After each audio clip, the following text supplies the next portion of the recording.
Last time we started to talk about ownership, and as a first example of ownership we'll look at the scope of some variables. So, a scope is the range within a program for which an item is valid.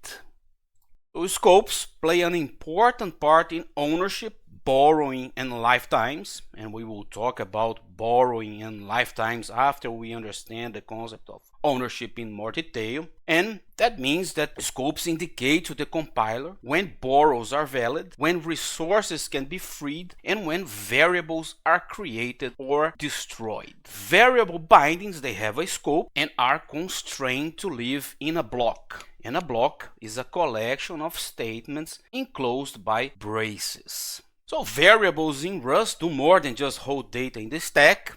They also own resources. For example, the boxt owns memory in the heap.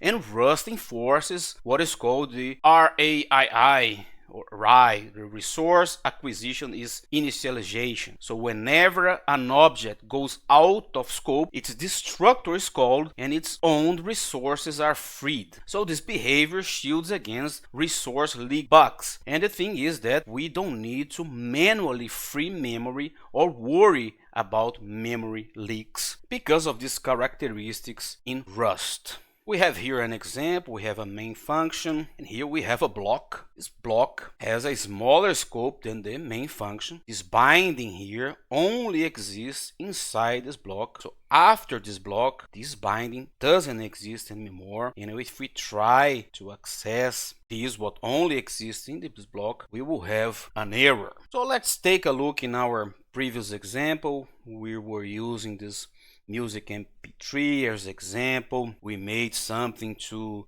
start to play a file from a specific duration. So let's say that now we would create a block and we will separate this skip duration. So we have now this skip duration where we define the duration of 3 seconds.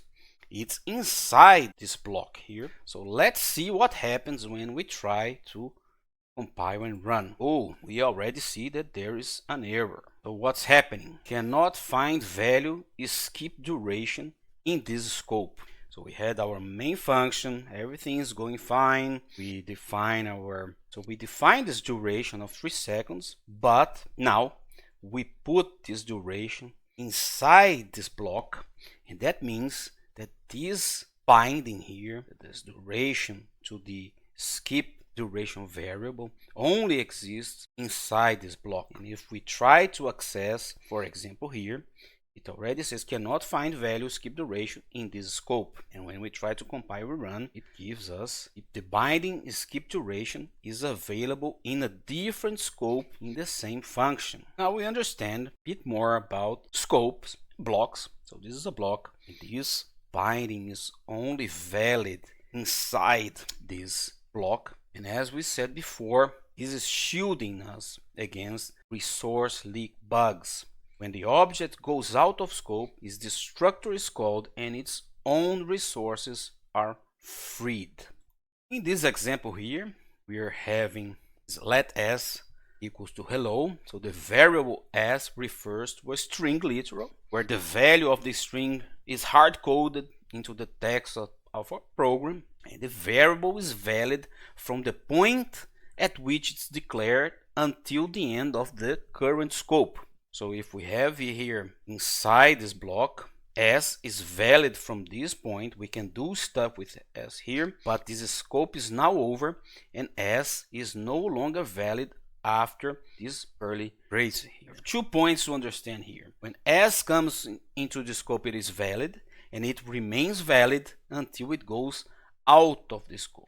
So at this point, the relationship between scopes and when variables are valid is similar to that in other programming languages. Later on, we will start understanding a bit more when we introduce the string type. This is for future tutorials. What is important to understand here is this concept of blocks. So a block is a collection of statements enclosed by braces. And these variable bindings, they have a scope and they are constrained to live in a block.